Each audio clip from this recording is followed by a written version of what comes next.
Ini adalah sebuah kisah nyata. Di tahun 2006, 6 orang perampok, hanya menggunakan 4 pistol mainan, dengan mudahnya berhasil merampok dari Bank Rio de Janeiro. Uang sebesar 25 juta US dollar.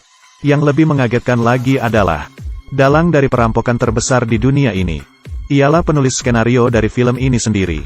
Cara yang mereka gunakan untuk merampok bank, serta trik mereka untuk melarikan diri membuat orang terkagum-kagum. Karena perampok-perampok lain pasti memikirkan cara untuk melarikan diri. Sedangkan mereka, malah memikirkan bagaimana caranya untuk tertangkap. Cerita dimulai di malam berhujan. Mobil yang melaju kencang mencipratkan air ke tubuh Chayo. Dia membuang rokoknya dengan kesal. Tanpa diduga, puntung rokoknya terbawa oleh air hujan. Maju terus ke depan, masuk ke dalam penutup lubang gat. Begitu mengangkat kepala, Bank Rio de Janeiro berdiri di depannya. Dia mengikuti arah aliran air, terus sampai ke pinggiran kota. Dan benar saja, di bawah sebuah jembatan, dia menemukan pintu keluar yang menghubungkan semua gat di kota. Tiba-tiba sebuah ide gila muncul di benak Chayo. Dia ingin merampok bank tersebut. Jadi dia pergi mencari teman baiknya yang adalah seorang insinyur, Tuan Jenggot, dan Malino, pencuri profesional. Mereka bertiga datang ke penutup lubang gat yang berada di depan bank. Memasukkan pita pengukur ke dalam penutup lubang gat. Kemudian masuk ke dalam pintu keluar gat. Di pinggiran kota yang ditemukan oleh Chayo, menemukan pita pengukurnya. Jaraknya hanya 18 meter dari permukaan tanah bank. Kemudian mereka menggunakan ban sepeda. Diam-diam berhasil mengukur jarak penutup lubang gat ke pintu masuk bank. Sekitar 7,1 meter. Menggunakan teori Pitagoras, sangat mudah menghitung panjang sisi ketiga dan sudut kemiringan. Mereka langsung menemukan lokasinya, dan berencana menggali sebuah terowongan di sini, yang langsung menyambung ke lemari besi bank. Selanjutnya, Chayo datang ke bank dan memotret gila-gilaan. Tetapi malah menarik perhatian satpam. Dia dibawa ke ruang satpam di lantai bawah. Dan lemari besi bank juga berada di lantai bawah. Satpam mengecek kamera, tetapi tidak menemukan foto apapun. Ternyata dia sengaja ketahuan oleh satpam. Tujuannya adalah untuk melihat posisi lemari besi. Setelah mempunyai gambar denah bank, bagaimana cara membuka brankas, menjadi kunci dari rencana mereka. Setidaknya diperlukan 1 menit dengan pistol las untuk membuka 1 brankas. Jika mau membuka semua 400 brankas, butuh 7 jam. Sangat tidak mungkin.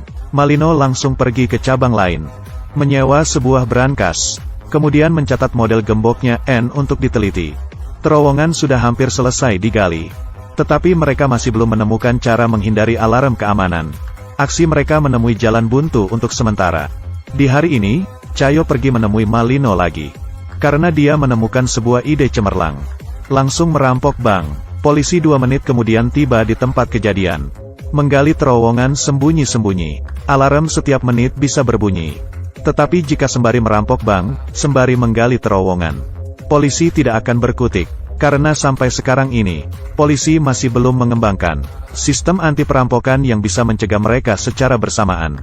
Setelah persiapan yang matang, mereka menjalankan rencana perampokan dengan membagi tugas masing-masing. Tahap pertama, Malino dan Chayo, serta 2 orang lainnya, masuk ke bank secara normal.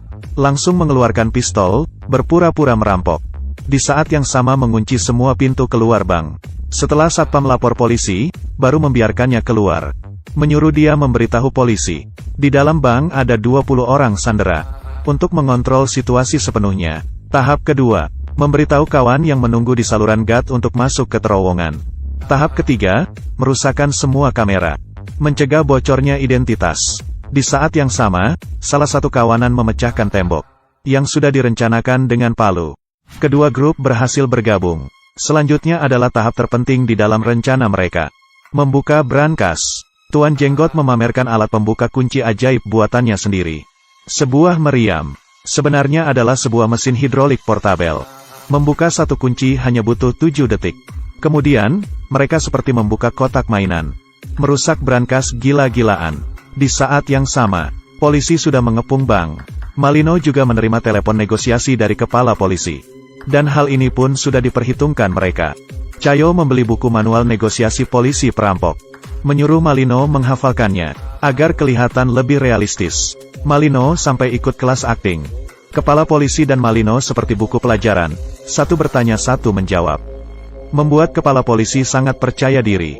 Karena kepala polisi juga tidak menyangka, tujuan sesungguhnya mereka merampok bank hanya untuk menunda waktu. Di saat yang sama, telepon genggam seorang nenek sandraan berbunyi. Dia bilang, hari ini adalah hari ulang tahunnya. Malino langsung menghibur suasana hatinya, serta mencari sebuah kue kecil untuk merayakan ulang tahunnya. Kemudian mengirimnya keluar dari bank dengan aman. Karena jika tertangkap polisi, Sandra tidak terluka dan meninggal, adalah bukti penting untuk peringanan hukuman. Tindakan tak terduga dari Malino membingungkan kepala polisi. Kemudian dia melanjutkan berbicara dengan kepala polisi. Di saat yang sama, alat pembuka kunci ajaib menjadi terlalu panas karena digunakan terus. Jadi berhenti bekerja, dan ini berarti Malino harus mengulur lebih banyak waktu untuk mendinginkan alatnya kembali. Dia akhirnya memberitahu kepala polisi. Dia hanya ingin berunding dengan pengacara. Di saat yang sama, memberinya nomor telepon salah satu sandera. Tidak lama kemudian, telepon sandera berbunyi. Malino memasukkan lollipop ke mulutnya, berpura-pura menjadi pengacara. Satu orang memainkan dua peran. Mempermainkan kepala polisi habis-habisan. Dan alat pembuka kunci ajaib mulai bekerja kembali. Tidak lama kemudian, jam tangan semua orang bunyi di saat yang bersamaan. Sudah waktunya mereka mundur. Tanpa keraguan sedikit pun, Chayo langsung mengirimkan perintah terakhir. Berkumpul kemudian mundur. Malino mengeluarkan telepon genggam, menelepon kepala polisi untuk terakhir kalinya. Meminta dikirimkan 5 pizza ke dalam. Kemudian mereka memasukkan sekantong-kantong uang dan emas ke dalam terowongan. Emas dan perak yang tak terhitung jumlahnya meluncur ke saluran gas melalui terowongan. Dan di sini sudah disiapkan 2 perahu angin. Chayo mengeluarkan sebuah kain merah. Kemudian menyusun rapi senjata mereka. Karena yang mereka gunakan semuanya adalah pistol mainan. Dengan begini, biarpun tertangkap mereka tidak akan dihukum berat. Demi memberikan waktu lebih banyak untuk kabur, Malino mengepel lantai dengan hati-hati. Baru masuk ke terowongan, Chayo menggunakan tali untuk menarik laci menutupi lubang. Kemudian menyimpan kembali talinya. Di saat yang sama, pizza sampai. Kepala polisi menelepon Malino, tetapi tidak ada yang mengangkat telepon. Akhirnya, penutup lubang gat di bawah kakinya menarik perhatiannya. Kepala polisi yang telah mengerti semuanya, membawa masuk pasukan ke dalam. Saat ini, Chayo dan kawanannya sudah naik perahu angin. Kepala polisi menggeser laci, tetapi ada granat yang diikat di dalam lubang. Kemudian, rekan kerjanya melaporkan. Semua senjata yang digunakan oleh perampoknya adalah mainan. Berarti granatnya pasti juga bohongan. Kepala polisi langsung masuk ke terowongan. Dan menyuruh orang menjaga pintu keluar saluran gas yang ditemukan oleh Chayo sebelumnya. Tetapi Chayo dan kawanannya mengambil jalan berlawanan. Mereka memilih dengan asal salah satu saluran gas di kota, yang bertanggung jawab menjemput mereka. Memarkirkan mobil di atas penutup lubang gas. Kemudian membuka lantai mobil. Mereka keluar satu persatu. Di saat yang sama, sirene polisi berbunyi. Hati keenam orang itu sangat ketakutan. Dengan makin mendekatnya suara sirene, sebuah mobil polisi lewat. Di sisi lain, kepala polisi akhirnya tiba ke pintu keluar melalui terowongan. Tetapi tidak menemukan apa-apa.